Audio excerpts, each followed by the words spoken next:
My name is Bianca Overton. I was 32 years old when I got married in a courthouse wearing a dress I bought online for $89. No flowers, no music, no family, not because I could not afford a wedding. My husband's company was about to be worth $50 million.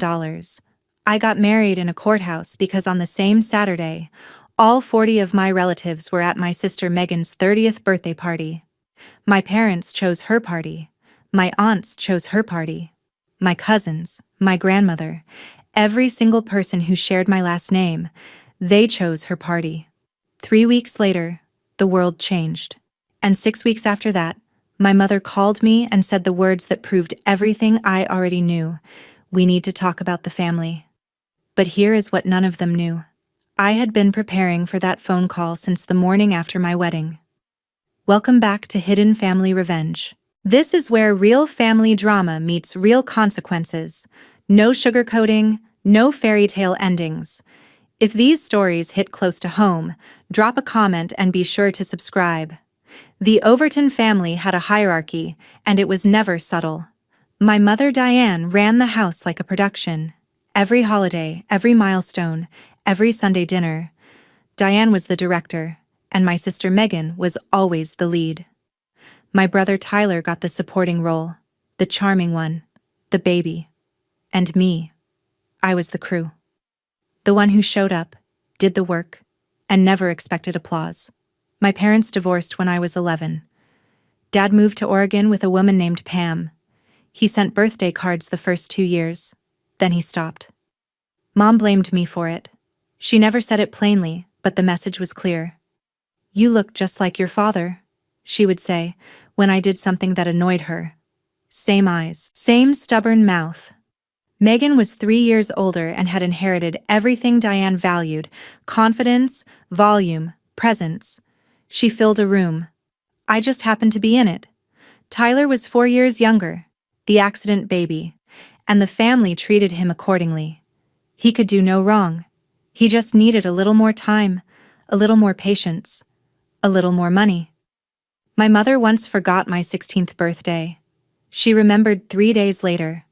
I know because she called to apologize while I could hear Megan's voice in the background planning a shopping trip. Mom said she had been busy. She did not say, with what? She never forgot Megan's birthday. Not once. I learned early that in the Overton house, being competent was the fastest way to become invisible. The louder you needed help, the more attention you received. And I had stopped asking for help by the time I was 13. I left home at 18 with a scholarship and 2 suitcases. State University, computer science major. Nobody drove me to campus. Nobody helped me unpack. I worked 2 jobs through college, tutoring math on weekday evenings and stocking shelves at a grocery store on weekends. My mother called once that first semester. She asked if I could come home for Megan's engagement party to Kevin. I said I had exams.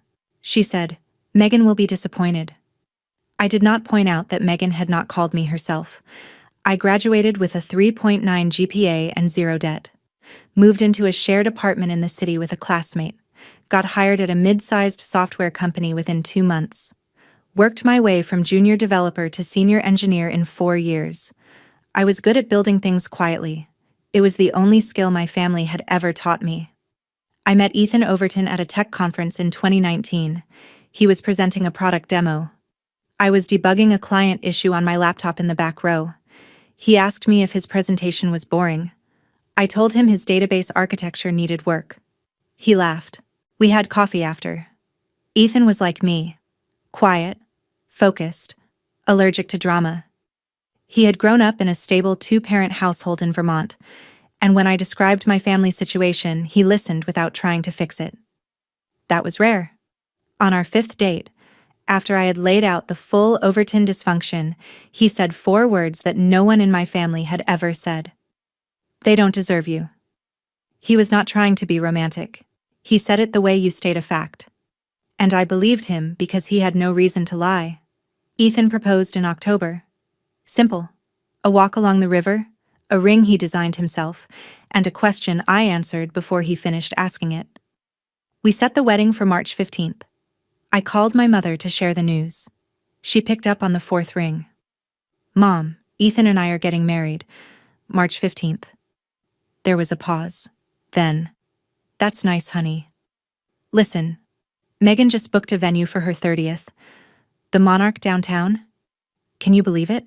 300 guests. I said congratulations. I asked if she had heard what I said about the wedding. She said of course she had, and she was happy for me. I made 42 save-the-date cards by hand. Cream-colored cardstock. My handwriting on each one. I addressed them to every aunt, uncle, cousin, and grandparent I could think of. I mailed them on a Tuesday. 2 weeks later, Megan posted on Instagram. Her 30th birthday party, March 15th, custom invitations, DJ catering. Theme, Megan's golden era. I called Mom. Megan knew my wedding was March 15th. Honey, Megan's been planning this for months. She can't change the venue. You're flexible. You always have been. That sentence. I had heard versions of it my entire life. You are flexible, Bianca. You understand, Bianca. You are the strong one, Bianca. What they meant was, you are the one we do not have to consider. The RSVPs started coming back within a week. Every single one. Declined. My aunt, my uncle, my cousins, my grandmother. 42 cream-colored envelopes sent, 42 answers returned. Not one said yes. I sat at my kitchen table with the stack of returned RSVPs. 42 envelopes. I opened them one by one. Aunt Linda. So sorry, sweetheart. Megan's party has been on the calendar forever. You can always do it another day, right? Uncle Frank. We will try to make it up to you. No explanation. Cousin Harper.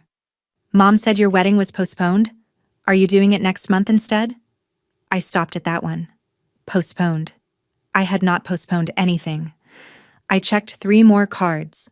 2 of them mentioned a postponement. One said they heard the venue fell through. I called Aunt Linda. Linda, who told you my wedding was postponed? A pause. Your mother called last week. She said you were pushing the date back because of some scheduling issue. My mother had called every single relative and told them the wedding was not happening on March 15th. I did not scream. I did not cry. I set the phone down on the table and looked at the pile. 42 cards. 0 family. The only person who RSVP'd yes was Rachel Kim. My best friend since college. The woman who had seen me at my lowest and never once suggested I should try harder with my family. Rachel did not wait for a card. She called the day I told her the date and said, I will be there. What should I wear? I stopped calling after the 28th RSVP. There were 42 cards. I did not need the last 14 to understand. My mother had not chosen Megan's party. She had erased my wedding. There is a difference between being second and being deleted. Ethan came home at 9 that night. He found me sitting on the couch with the envelopes in a pile on the coffee table. The apartment smelled like the tea I had made 3 hours ago and never drank.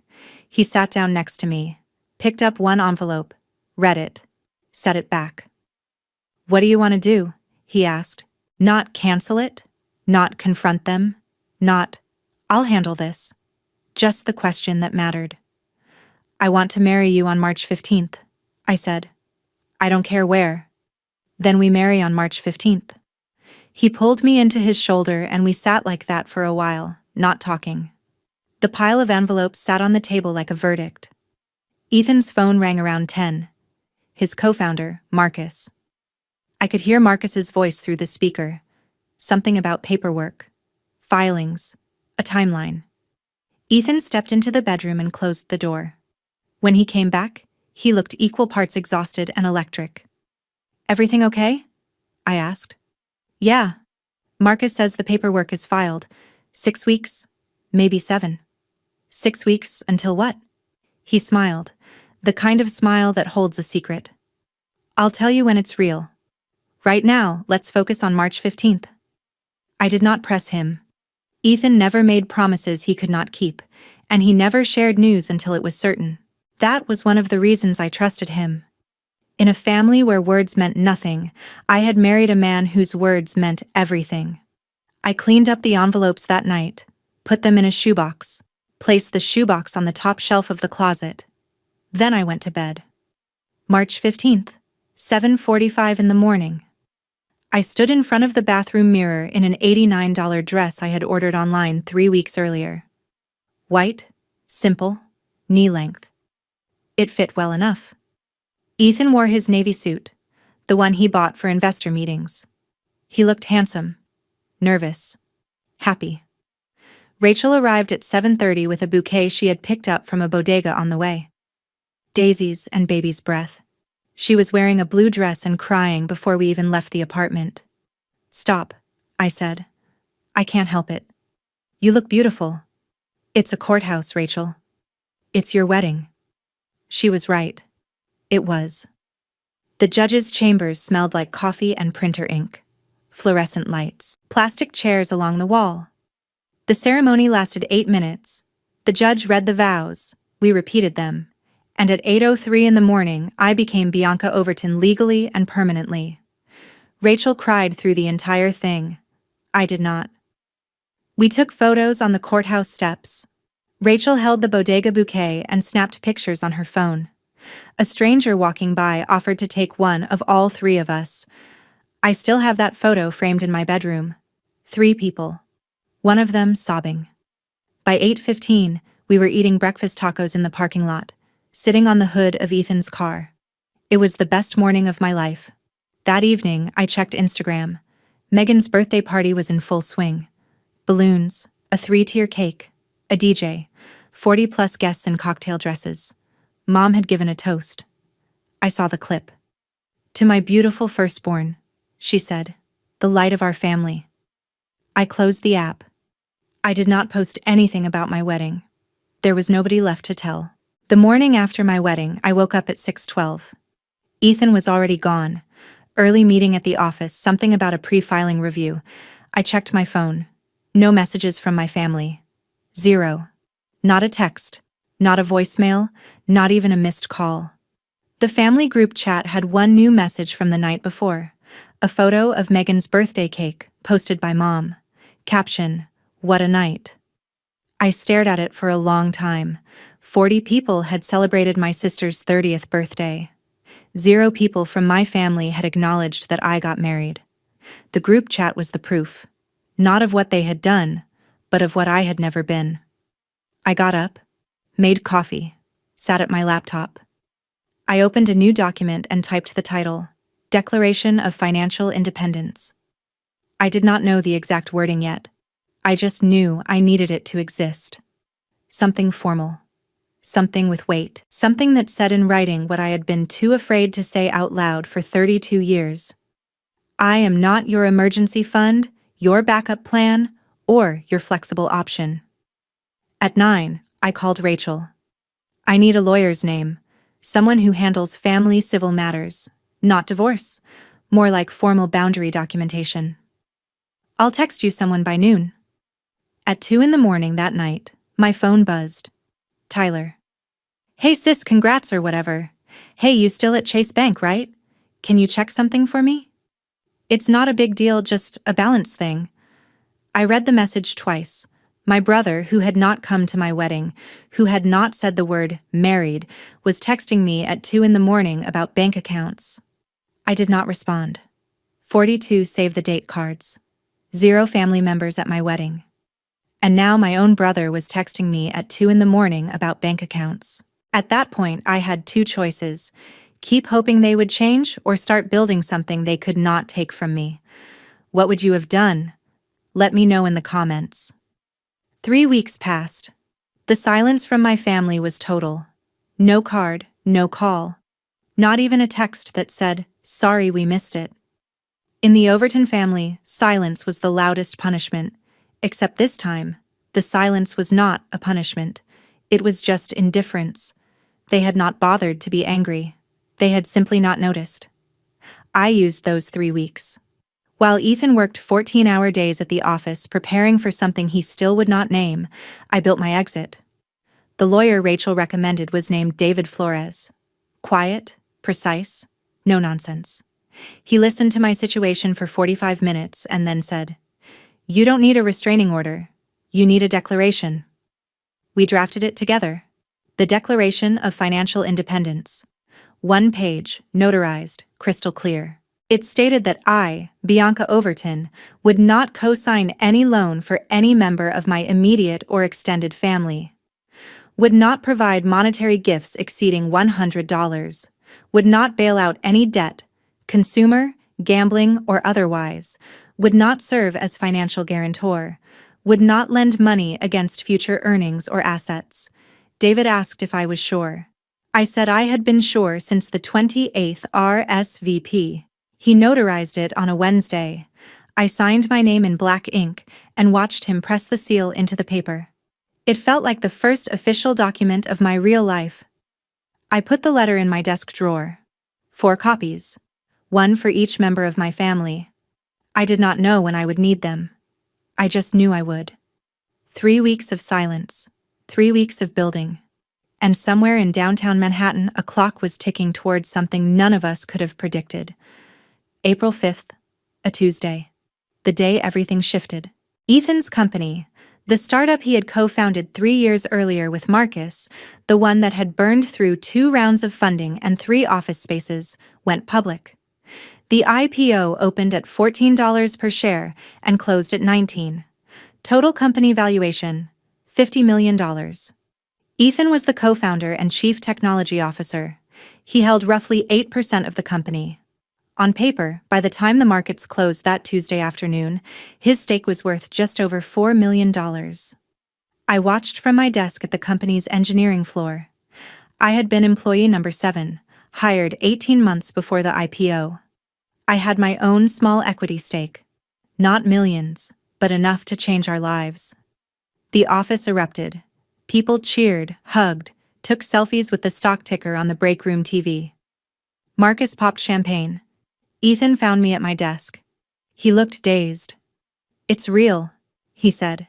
"It's real. What do you want to do tonight?" I thought about it. Thai food. Our apartment. Just us.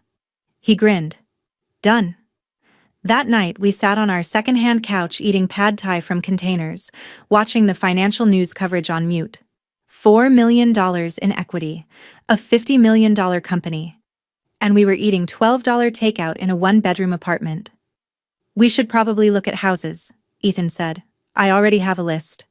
He laughed. He should not have been surprised. I had been researching neighborhoods since Marcus first mentioned the IPO timeline. That was who I was. Competent, prepared, flexible. Nobody in my family had any idea what had just happened, and I had no plans to tell them. The article came out 4 days after the IPO. A local tech blog published a profile, "Meet the team behind the $50 million startup that just went public." Ethan's photo was featured. Full name, title, company history. A former college classmate shared the article on LinkedIn. Then a colleague from my old company reposted it. Then someone tagged Ethan on Facebook. The chain reaction took less than 48 hours. Megan saw it first. I know because she screenshotted the article and posted it to the family group chat. The same chat where no one had mentioned my wedding.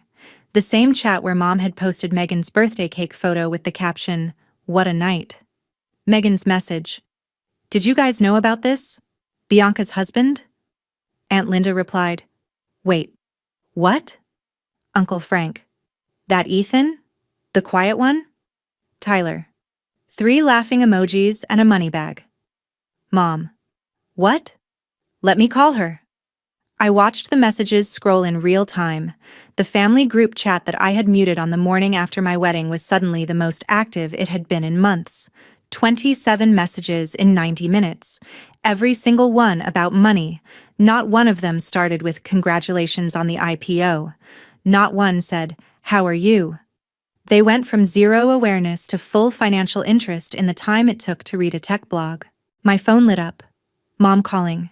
Then again. Then a 3rd time. A 4th. I let it ring. I was sitting in our apartment, watching the screen pulse with her name. Diane Overton. Diane Overton. Diane Overton. On the 5th call, I picked up. Bianca, honey. That word. Honey. She had not called me honey since I was 12. "Hi, Mom. How are you, sweetheart? How's married life? I've been meaning to call. Things have just been so crazy with Tyler in the house and everything. She did not mention the wedding she missed. She did not apologize for the birthday party. She did not acknowledge the 42 RSVPs. She skipped straight past all of it like it was traffic she could merge around. Fine, Mom. Good. Good. So I saw something online about Ethan's company. That's wonderful. Your father's side of the family always had that business sense. I always knew you'd do well. She had never said that before. Not once. In 32 years, Diane Overton had never once credited me with potential. Now she was rewriting history in real time, attaching herself to a success she had no part in. Mom, why are you calling? A pause. The kind of pause that has rehearsal behind it. Actually, honey, I need to talk to you about something. Tyler's been having some issues, financial issues. It's nothing major, but it's been weighing on all of us. Can we meet? As a family? Somewhere we can sit down and talk like adults? I let the silence hold for 3 seconds. When? This weekend? Your place? We're moving soon. I'll send you the new address. Moving? Where? You'll see when you get there.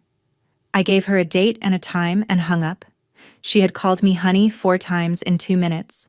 The last time she used that word with any regularity, I was in middle school, and she needed me to babysit Tyler. Nothing had changed. We closed on the house 11 days after the IPO. $3.8 million.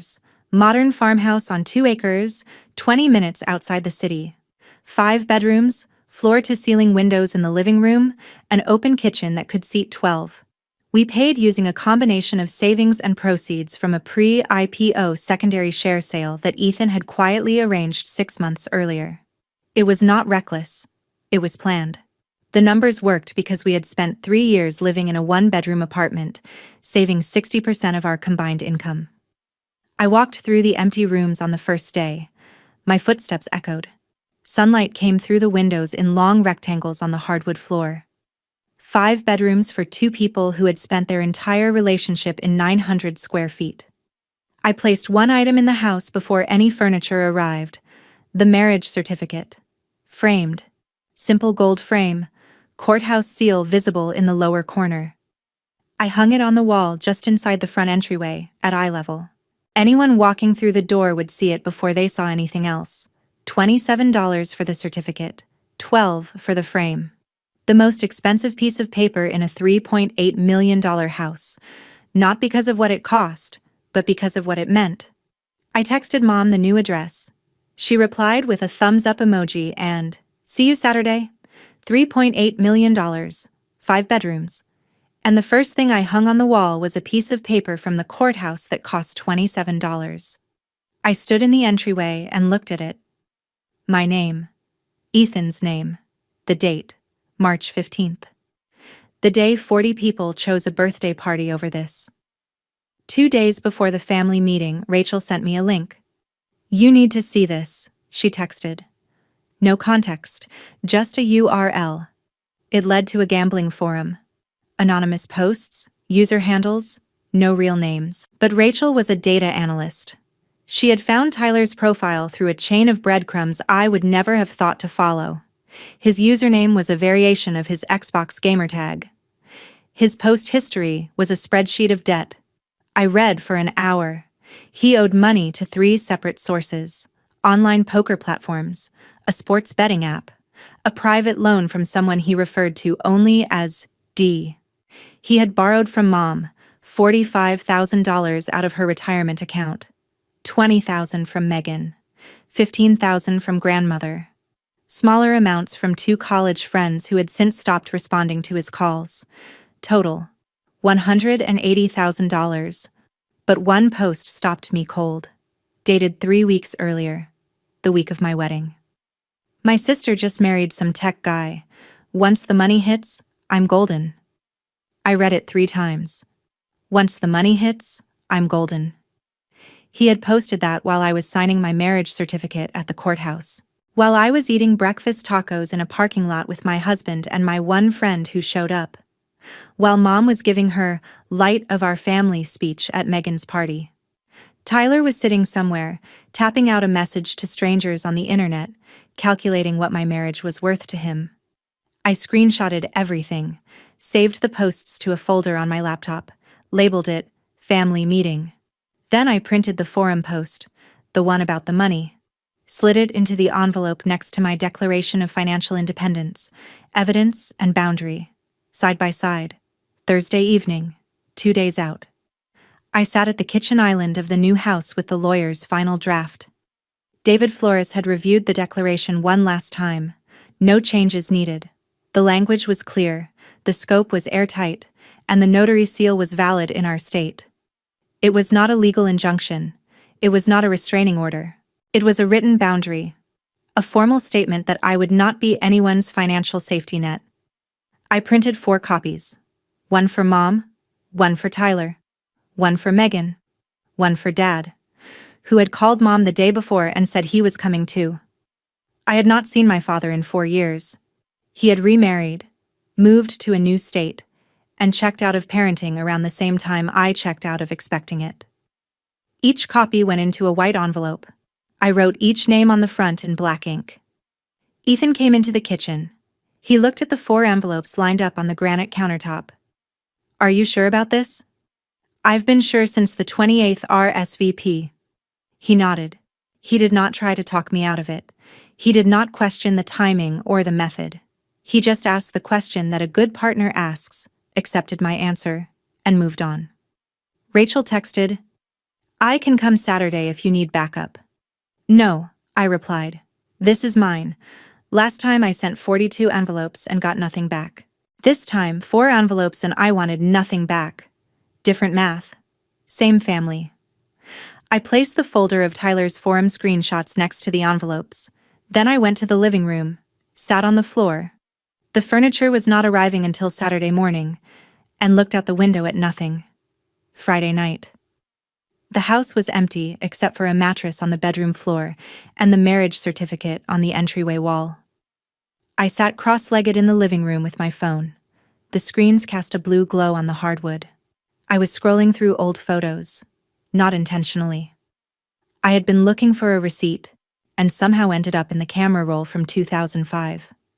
There I was, 11 years old, holding a science fair certificate, 2nd place, regional competition. I was smiling so hard my eyes were almost closed. Behind me, nothing. No parent, no sibling, just a gymnasium wall and a table of juice boxes. That was the week Dad left. Mom was dealing with lawyers. Megan was at a sleepover. Tyler was 5 and with a neighbor. Nobody came to the science fair. I won 2nd place and walked home alone. I kept scrolling. Every milestone photo from my teens was the same. Me, alone, holding something I had earned. Dance recital programs for Megan filled the family albums. My photos lived only on my phone. I opened the family group chat. 112 unread messages since the IPO article dropped. I read the last 50. Megan organizing logistics for Saturday. Who was driving? What time? Did anyone need the address? Tyler asking if the house had a pool. Mom sharing an article about how to talk to family about money without making it awkward. Not one message about my wedding. Not one apology. Not one mention of the 42 cards. I almost called Mom. My thumb hovered over her name. Almost. I closed the phone, went to bed on the mattress on the floor of a $3.8 million house. I was not angry anymore. That was the scariest part. I was just done. Saturday morning, 8 o'clock. The delivery truck arrived at 8:15. I had planned the timing deliberately. The furniture would be installed and arranged by 11. The family meeting was at 1. They would walk into a fully furnished, fully lived-in home, not because I wanted to impress them, but because this was my home, and I was not going to apologize for it. The movers worked fast. Designer sectional in the living room, 10-seat dining table in the open-plan kitchen, bookshelves, lamps, rugs. By 10:30, the house looked like it had been lived in for months. I showered and dressed. Navy blazer, white shirt, dark pants. Nothing flashy, nothing casual. The kind of outfit you wear when you want to be taken seriously and nothing else. At 11, I placed the 4 envelopes on the dining table, one at each place setting, white against dark wood. Then I set the folder with Tyler's 4 imprints next to my seat. I walked to the entryway. The marriage certificate hung in morning light from the floor-to-ceiling window beside the door. The courthouse seal caught the sun. Ethan came downstairs in jeans and a button-down. He looked at the dining table. Looked at me. Want me to stay? Stay upstairs. I'll call you if I need you. He kissed my forehead and went back up. I heard the office door close. The house was ready. The envelopes were ready. The evidence was ready. And somewhere on the highway, my family was driving toward a version of me they had never met, the one who was done being flexible. I poured myself a glass of water, sat down at the head of the table, and waited. The doorbell rang at 1:07, 7 minutes late. Classic Overton. I opened the door. Mom stood in front, wearing a floral blouse she reserved for occasions she wanted to control. Behind her, Megan in a fitted dress, Tyler in a wrinkled polo, and Dad. My father. Standing on my porch for the first time in 4 years, hands in his pockets, looking like a man who had been dragged to a meeting he did not request. They stepped inside. I watched their faces as they crossed the threshold. Mom saw the entryway first, the vaulted ceiling, the natural stone floor. Then the living room opened up to the left. Then the kitchen to the right, with the island and the 10-seat dining table and the windows that went from floor to beam. Mom stopped walking. Her mouth opened. Closed. Bianca, this is... When did you... Megan said nothing. Her jaw was set and her eyes moved across every surface like she was appraising a property. She looked at the kitchen fixtures, the countertops, the view. Tyler scanned the room the way someone scans a menu, looking for what he could take. Dad stood near the door. He had not made it past the entryway.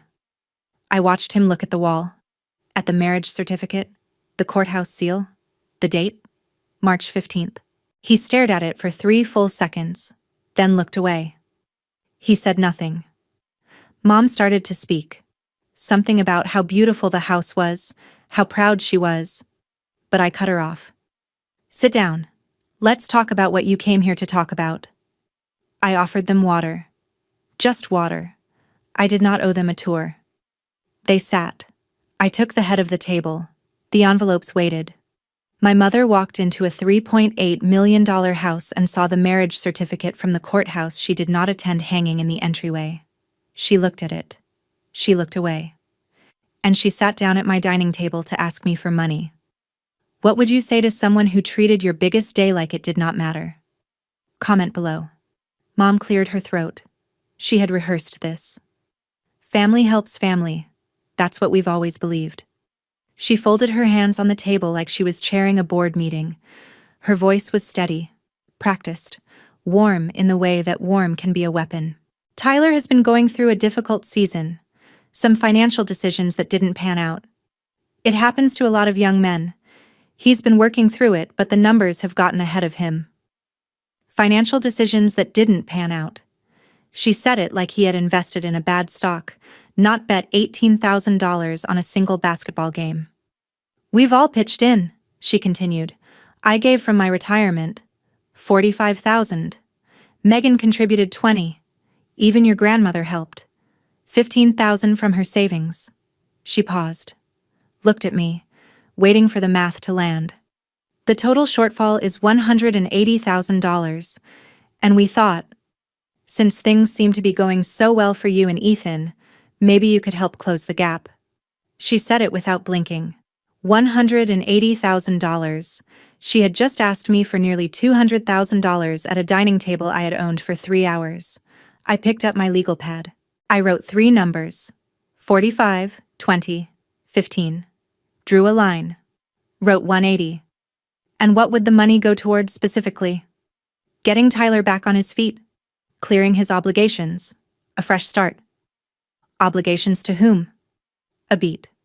Tyler shifted in his chair. Various creditors, Mom said. I set the pen down. I did not write that answer. I already knew it was a lie. Megan leaned forward, She had been waiting for her turn. B, I know we haven't been great about things, but Tyler is in real trouble. Like, serious trouble. And we're all just trying to figure out a way through this. I looked at her. B. She had not called me that in years. I hear you, Megan. She took my measured response as an opening. And I mean, look at this house. Look at all this. She gestured at the kitchen, the windows, the everything.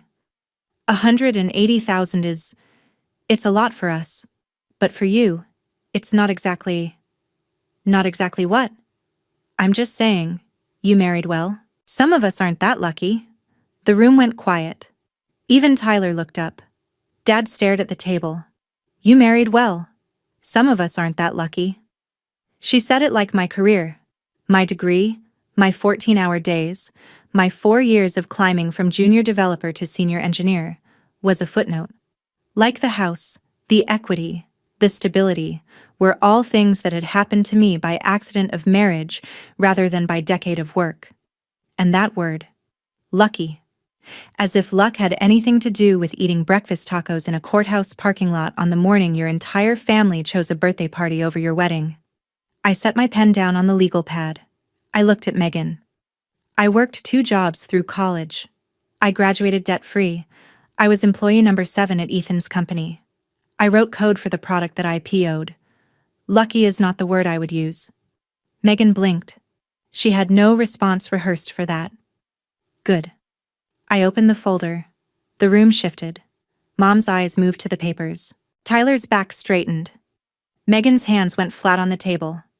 Before we continue, I said, I want to read something Tyler posted online 3 weeks ago. Tyler's head snapped up. What?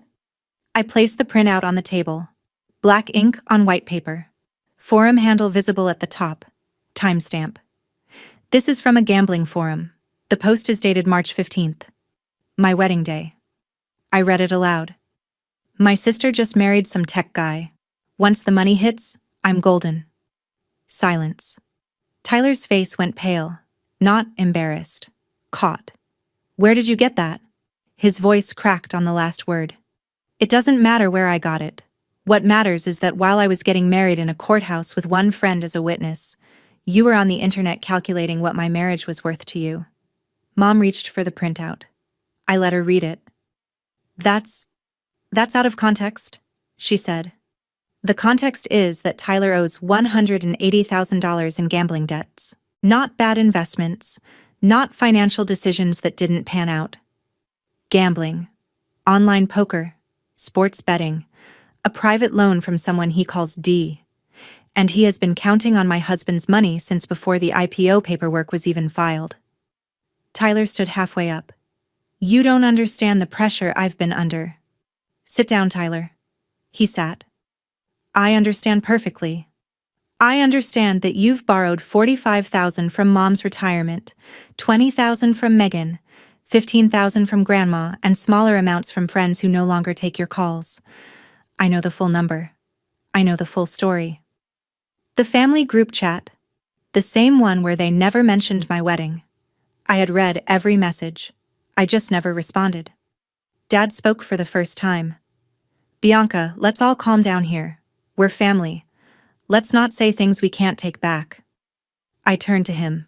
He was sitting at the far end of the table, arms crossed, wearing the same uncomfortable expression he had worn my entire childhood, the face of a man who wanted to be anywhere else. Dad, you left when I was 11. You didn't come to my high school graduation. You didn't come to my college graduation. You didn't come to my wedding. And now you're here, at my dining table, because Tyler needs money and someone thought your presence would add weight to the request. He flinched, looked down. I know I haven't been around, he said. I'm trying to. I'm not blaming you. I'm stating facts. The room was quiet. Dad had no leverage, and he knew it. You cannot mediate a family conflict when you have been absent from the family for 2 decades. You cannot ask for calm when you were never present for the storms. Mom jumped back in. She was not going to let the momentum die. This isn't about the past, Bianca. This is about right now. Tyler could lose everything. He could, There are people who are not patient, if you understand what I'm saying. This isn't just about money. This is about safety. I heard the implication. Debt collectors. Maybe worse. Mom was escalating the stakes, hoping fear would do what guilt could not. I picked up the legal pad, wrote safety with a question mark. If Tyler's safety is at risk, I said, then he needs professional help. A counselor? A program? Not a check from his sister. Mom's mouth tightened. That was not the answer she came for. Then the tears came. Bianca Overton folded forward in her chair and pressed her hands to her face and cried. Not the performative tears I had seen at holidays when she wanted someone to agree with her. These were different. These were jagged and low and ugly. I know I wasn't perfect, she said through her hands. I know I leaned on Megan more. I know I should have come to the courthouse. I should have been there. For a moment I saw her. Not the director, not the manipulator. Just a 58-year-old woman sitting in her daughter's dining room, wearing a blouse she had ironed that morning, realizing that the math of her life was not adding up. Tyler is my son, she said. He's sick, Bianca. Gambling is an illness. He needs treatment and he needs his family to not give up on him. I believed the tears. I believed that she was scared and that she was tired and that she had spent the last year watching her retirement dissolve into Tyler's addiction.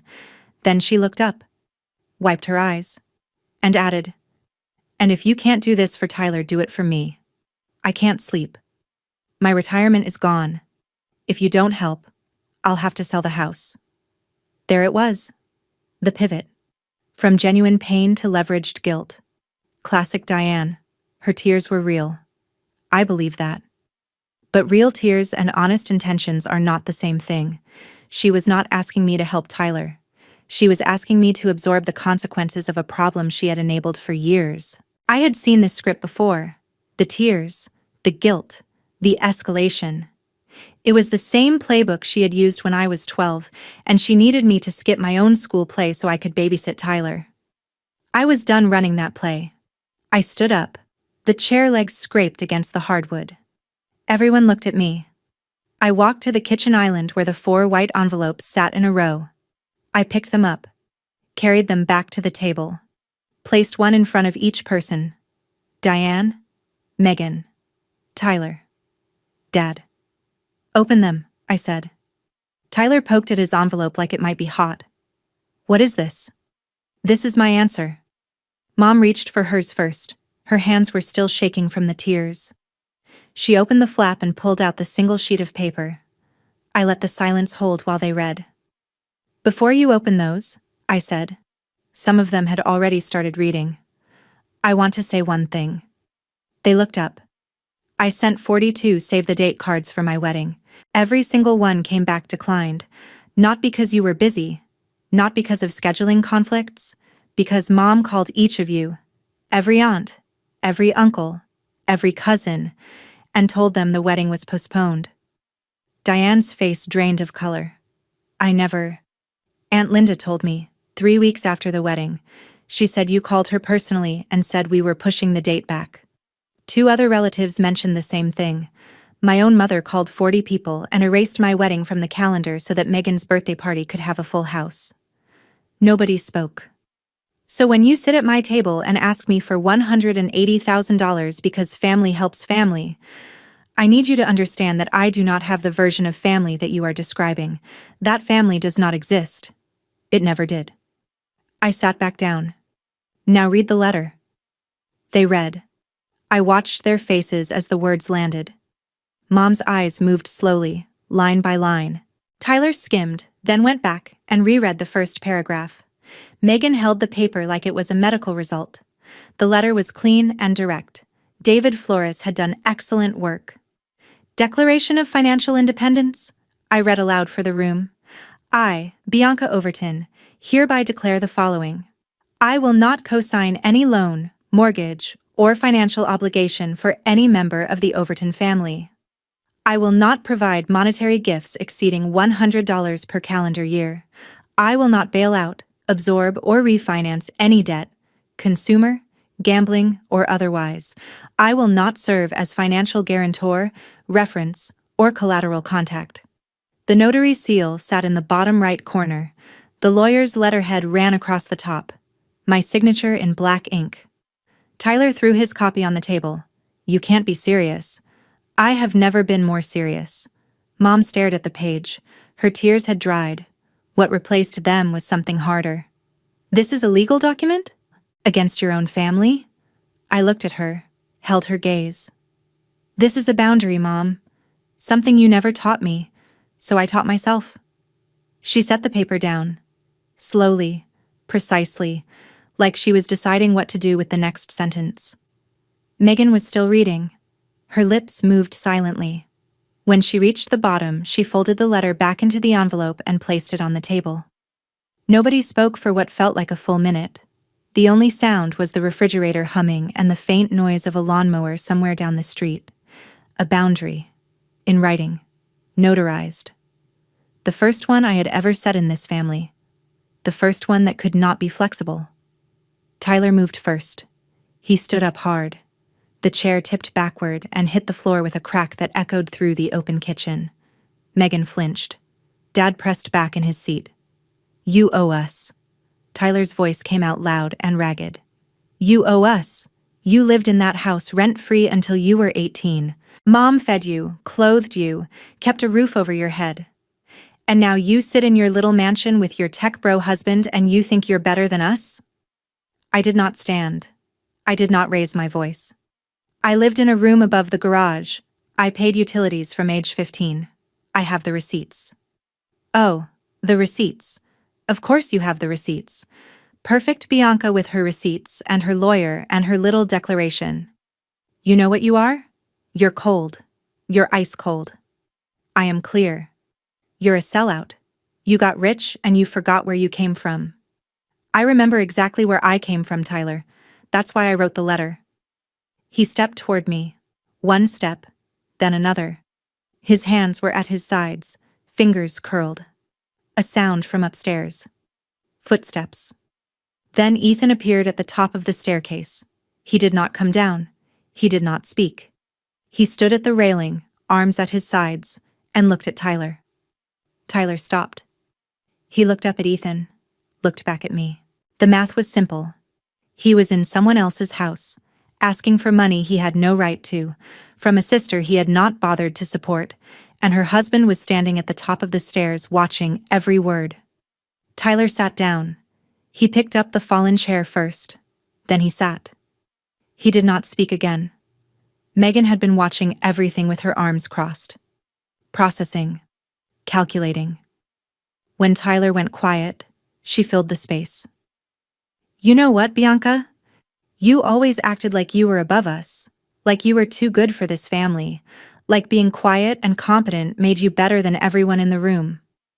I moved out at 18, worked 2 jobs, and paid my own way through college. That's not above. That's alone. And now you have this house and this husband and you can't even… She stopped herself. Finish that sentence. A pause. She looked at the table, at the letter, at the forum print. Help your own brother. I tried to invite my own family to my wedding, Megan. You moved your birthday party to my wedding day. The venue that could only do that date. You booked it 2 weeks after I sent save the dates. I checked with the venue. They had availability the entire month. Megan's face changed. She had not expected me to check. That's not what happened. It is exactly what happened. You saw the date. You chose it deliberately. And Mom helped you fill the room by telling everyone my wedding was postponed. Nobody contradicted me. The facts were there. The forum post, the RSVPs, Aunt Linda's confirmation, the venue records. There was nothing left to deny. Megan sat back. For the first time since she walked through the door, she had nothing to say. The golden child who had never been without an audience had finally run out of script. I did not push further. I did not gloat. I just let the silence do what silence does in a room full of people who have been caught. Mom was the last one standing. She had composed herself. The tears were gone. Her posture was straight, her voice steady. This was the Diane who had managed a household of 4 on a single income, the Diane who had kept every plate spinning for 30 years. And now, every plate was on the floor. "When you were little," she said, "I worked 3 jobs to keep that roof over your head. I didn't sleep for years. I made sacrifices you can't imagine, Bianca.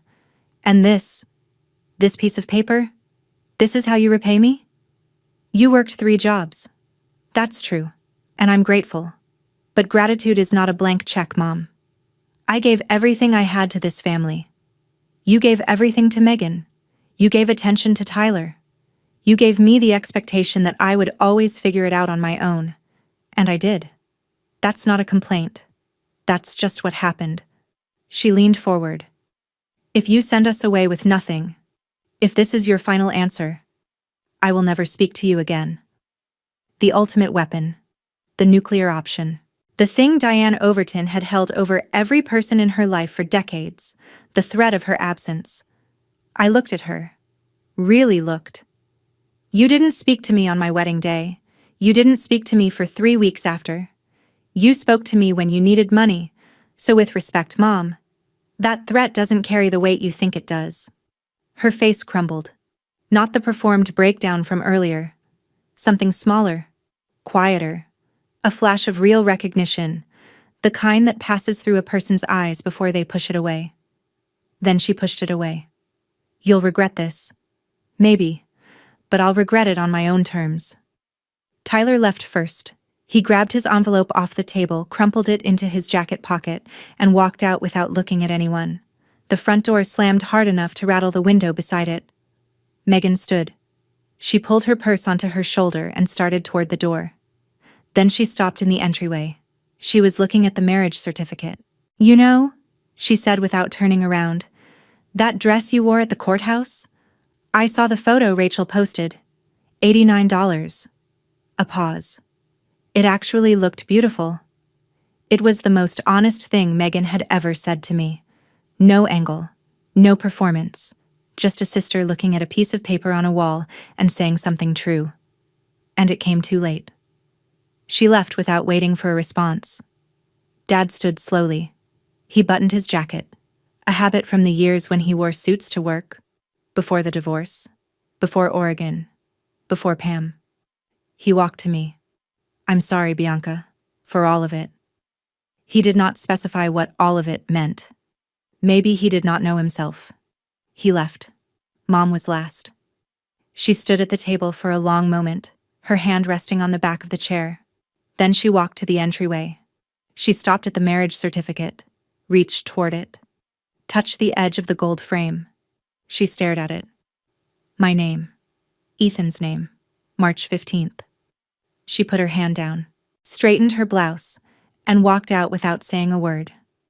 The door clicked shut. The house was silent.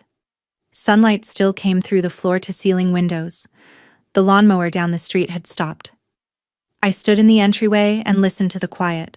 The dining table had 4 chairs pushed back at odd angles, 4 envelopes, opened, scattered.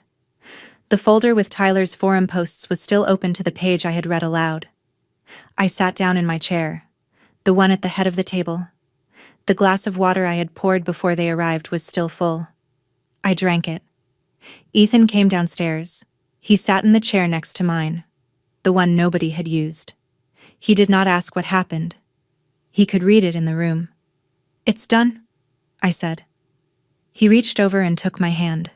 We sat like that for a while. I reached into my wallet. The save the date card, the last one, number 42. I had kept it with me since March, cream-colored cardstock, slightly bent at the corners, my own handwriting fading where it had rubbed against my driver's license. I looked at it, the address, the date, the small heart I had drawn next to our names, because I had thought that was what you did when you were happy. I folded it in half, opened the white envelope that held my copy of the declaration, the 5th copy, the one I had kept for myself. I slipped the save the date inside. Old wound, meet new boundary. I closed the envelope, wrote my own name on the front, set it on the table. "Are you okay?" Ethan asked. "I will be." He nodded. He believed me because I had never lied to him. The 4 chairs would need to be pushed back in. The table would need to be wiped down. The printer paper with Tyler's forum confessions would need to be shredded. But that could wait. For now, I sat in my house, with my husband, in the quiet I had earned. 6 months later, Tyler entered a state-funded rehabilitation program in August, not because of the family meeting, because a court ordered it after he defaulted on a personal loan and the lender pursued legal action. The program was free. Bianca's money was never involved. He was 4 months in when I last checked. I did not check often. Mom sold the house in September, downsized to a 1-bedroom condo 40 minutes from where we grew up. She told the extended family that I had turned my back on the family during our hardest time. Some of them believed her. Some of them didn't. 3 cousins reached out privately, separate messages, weeks apart, and said variations of the same thing. I would have come to the courthouse if I had known it wasn't postponed. I thanked them. I did not say more. Megan texted once, in October. 6 words. I shouldn't have moved the party. I read it. I did not respond. Not yet. Maybe not ever. I had not decided. Dad sent a card on my birthday in November. Just a card. No money, no long letter. Just, "Happy birthday, Bianca. I hope you're well. Dad." It was the first birthday card he had sent in 20 years. I kept it. Ethan and I settled into the house. We hosted Rachel for dinners on Fridays. We adopted a dog, a terrier mix named Biscuit who chewed through 2 couch cushions in the first week. My lockup period ended in October, and I diversified my portfolio with the help of a financial advisor who was not a family member. The family group chat still existed on my phone. I never unmuted it. I never deleted it. I just stopped opening it. The marriage certificate still hung in the entryway. Every morning, I walked past it on my way to the kitchen. Most mornings, I did not even notice it anymore. That felt right. People ask me if I regret it. The courthouse. The letter. Not helping Tyler. I don't. My mother taught me one true thing, even if she never meant to. She said it on the phone the day I told her Megan had taken my wedding date. She said it like a fact, like a description of who I was and would always be. "You're flexible, Bianca. You always have been." She was right. I was flexible enough to leave home at 18 and build a life from nothing. Flexible enough to marry the man I loved in a courthouse with 1 friend and no flowers and feel no shame about it. Flexible enough to sit across from 4 people who had erased my wedding and hand them a document that said, in clear legal language, that I was done. And flexible enough to know that walking away was not cruelty. It was not revenge. It was not bitterness. It was the first honest thing I had ever done for myself. 42 cards, 1 courthouse, 4 envelopes, and a marriage certificate that cost $27 hanging in the entryway of a house I built with my own hands. That is not a sad story. That is a boundary. That's my story. 42 cards, 1 courthouse, and 4 envelopes that changed everything. If this resonated with you, share it with someone who needs to hear it. Drop a comment, hit subscribe, and I will see you in the next one.